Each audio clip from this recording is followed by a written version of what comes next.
Well, it's Tuesday. That means it's time to talk about your money with Evans Financial. And joining us in studio, as usual, is Colin Evans. And Colin, of course, good to have you back here. You were traveling last week, I understand, so hope you had a good time. What are we talking about today? When a spouse becomes disabled, that can kind of throw a wrench into any future plans, any family plans, and especially if that spouse is the primary income earner or the breadwinner. That first thing that comes to mind is loss of income. Right. Oh goodness gracious, what do we do?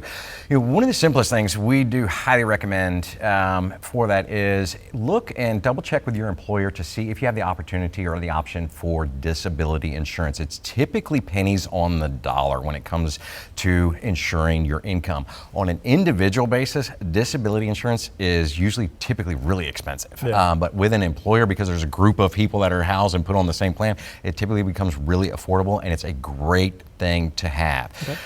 Typically, another thing we recommend is we're a time when we have talked about emergency savings. We've harped for 3 to 6 months of having those bill pay at your ready in a savings account. And this would be a time to look at supplemental income. Where could we possibly maybe go back to work in a different field or a different career in the event that you have a disability incident?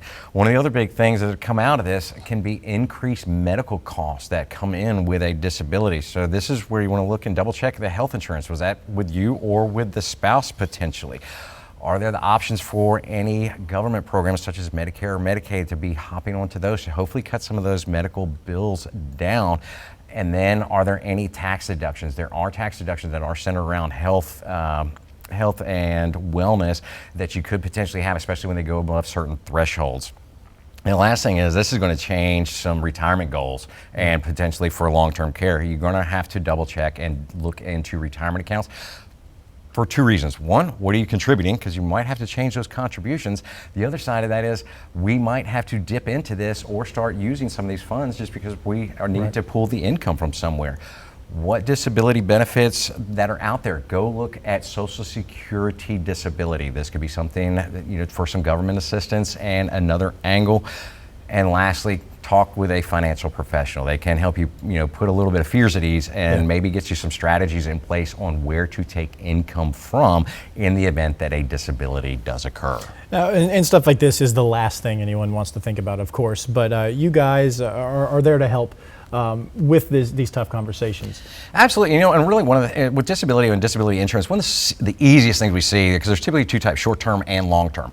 And short-term, where we see the most access or most use of that is a spouse gets pregnant. Right. And they have to go out on maternity leave. That's a great use for that because that can help cover some income. And typically when you see disability, depending on short-term or long-term, it's anywhere from 60 to 70% of your pay. It's never going to be the full amount.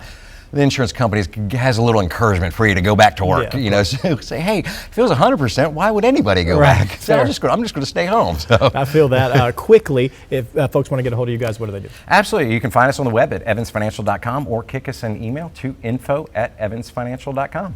Always a pleasure, Colin. Thank you. Thanks for having us. Let's go to Patrick.